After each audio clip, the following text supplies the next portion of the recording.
सनातनी बेटे बेटियों के सामने, उनके माता पिता के सामने ये बात कहते हुए मुझे दुख होता है। इस देश के किसी दूर दराज इलाके में ये घटना घटती और न पता चलती तो तब भी समझ में आता है। राष्ट्र के तमाम बड़े बड़े पुरोधा सुबह शाम भाषण, विचारधारा के नाम पर नौकरियों में बिठाना, दिल्ली विश्वविद्यालय जो भारत की राजधानी के दिल में बसता है, बड़े बड़े राष्ट्रवादियों के वहां ऑफिस हैं। उस विश्वविद्यालय में भी कई राष्ट्रवादियों का चयन इसलिए हुआ है कि वो राष्ट्रवादी थे। 10 साल तक, क्योंकि हमको दर्द नहीं होता, क्योंकि हमारा दर्द भी सेलेक्टिव है। हमको कब उत्तेजित होना है, कब नहीं होना है। और हम उत्तेजित अपने स्वार्थों के लिए तो होते हैं, राष्ट्र का ढिंढोरा पीटते हैं, लेकिन राष्ट्र के लिए नहीं होते हैं। 10 साल तक दिल्ली विश्वविद्यालय के बीए पास 1 के कोर्स में जे रामानुजन की किताब पढ़ाई जाती रही और उस किताब के अंदर एक चैप्टर था। चैप्टर में मालूम है आपको क्या पढ़ाया जा रहा था? ये 2013 तक की बात है। बाबर ने क्या किया इसके बारे में बड़ी चर्चा है। अकबर ने क्या किया, बड़ी चर्चा है। जो मेरे सामने हो रहा है, अगर मैं स्वार्थों में अगर उसकी चर्चा नहीं कर रहा तो मुझे से बड़ा बेईमान कोई नहीं है। बीए पास 1 के कोर्स में जे रामानुजम की किताब में यह पढ़ाया जा रहा था, दिल्ली विश्वविद्यालय के एक कोर्स में, कि सीता जी का जन्म रावण की छींक से हुआ है। यह हंसने की बात नहीं है, यह बड़ी तकलीफ की बात है। या तो हम सच में उन्हें अपना आराध्य देवता मानते हैं या स्वार्थों के लिए कहते हैं, यह तय करना है। और फिर अगली लाइन लिखी गई, माता सीता के भगवान राम के भाई लक्ष्मण के साथ नाजायज संबंध थे। क्या उन 10 सालों में जो लोग सनातन की बात करते हैं, राष्ट्र की बात करते हैं, भगवान राम की बात करते हैं, सीता जी की बात करते हैं, क्या उनके बच्चे उन 10 सालों में उन क्लासों में नहीं पढ़े होंगे? और अगर पढ़े थे तो उन्होंने इस बात को कहीं पे क्यों तक नहीं कहा? क्योंकि उनको मालूम है कि उनके मां बाप को डिग्री से मतलब है, इससे मतलब नहीं है कि तुम क्या पढ़ रहे हो, नहीं पढ़ रहे हो। और ये तुम्हारा काम थोड़े नहीं है, क्योंकि ये बात हिंदू परिवारों में बहुत तेजी से कहा जाता है, अपने काम से काम रखना। वो अपने काम से काम रखे हैं, इसलिए आप बाबर की बात मत करिए। 2013 तक दिल्ली के विश्वविद्यालय में यह पढ़ाया जा रहा था, हम चुप रहे। इसलिए जब संविधान की बात होगी तो झांसी का नाम पूरे आदर से लिया जाएगा। और आपको यह नहीं पता, इसलिए बताता हूं कि आपके अंदर वो भाव पैदा होना चाहिए। उस संविधान में कुल मिलाकर 22 चित्र हैं, जो मूल कॉपी है। किसके कहने और किसके दबाव में कौन सी वो ताकतें थीं कि भारत की जो मूल प्रति है, जो आज भी प्रिजर्व है, उस मूल प्रति की एक कॉपी बड़े साइज में और एक छोटे साइज में।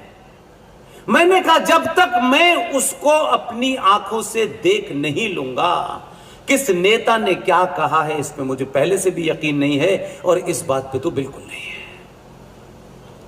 जितने भी उस दौर के मेरे साधन थे, मैंने सब दांव पे लगा के कहा कि मुझे किसी तरीके से उसकी एक कॉपी मिल जाए। वो कॉपी मेरे पास है।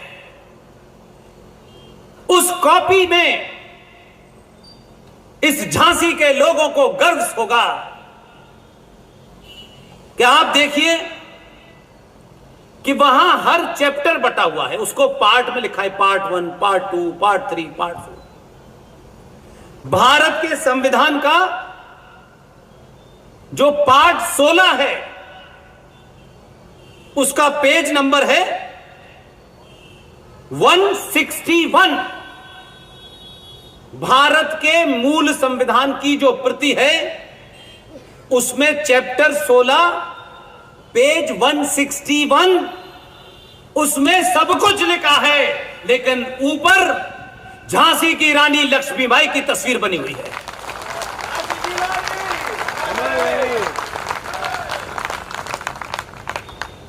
उसी में भगवान कृष्ण बने हैं, उसी में महावीर बने हैं, उसी में सुभाष चंद्र बोस बने हैं और उसी में छत्रपति शिवाजी महाराज बने हैं। आपके पूर्वजों ने उन परिस्थिति में भी आपके आदर्श कौन हो वो डाले, लेकिन उसमें एक और काम हुआ है जिसका मुझे बहुत ऐतराज है। जब यह पूरी घटना पता चली कि डॉक्टर राजेंद्र प्रसाद और अंबेडकर के थॉट ने यहां तक पहुंचा दिया, तो फूल वाले चचा को भी कुछ पता चल गया। और फिर उसमें एक इस्लामिक जिहादी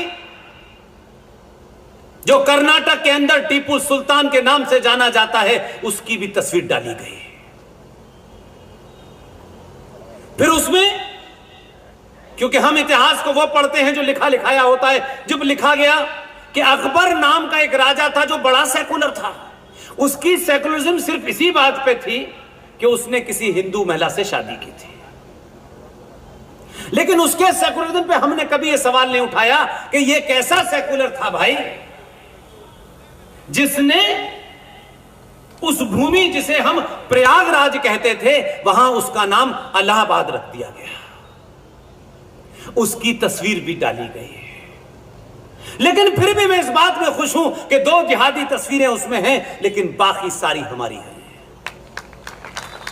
यह मूल प्रति की कॉपी सरकार छपाए और जो कीमत वो लेनी चाहती है वो ले ले, तब आपको पता चलेगा कि छत्रपति शिवाजी महाराज के बारे में अलग कंट्राडिक्शन है। उनका पुरुषार्थ, उनकी ताकत को भारत के संविधान निर्माताओं ने उस तस्वीर को वहां लगाया है, लेकिन भारत सरकार के राजनेताओं के पाले हुए दलाल जो विश्वविद्यालयों में हैं, जो कॉलेजेस में हैं, जिन्होंने इतिहास की किताबें लिखी, उसी में से एक किताब लिखी गई है जो भारत के बच्चे आज यूपीएससी का टेस्ट देने जाते हैं, जो इतिहास पढ़ते हैं, उन बच्चों की मजबूरी है कि उस जो अलीगढ़ मुस्लिम विश्वविद्यालय में कभी हमारा उस्ताद हुआ करता था, अभी जिंदा है वो मरदूद, उसने एक किताब लिखी। आपका बेटा, हम सब के बेटे बेटियां, उस किताब में जो लिखा है, अगर वो लिख के यूपीएससी में नहीं आएंगे तो नंबर कट जाएंगे। उसने अपनी किताब में लिखा है, वो किताब अभी तक चल रही है, और उस किताब में लिखा है शिवाजी एक पहाड़ी चूहा था।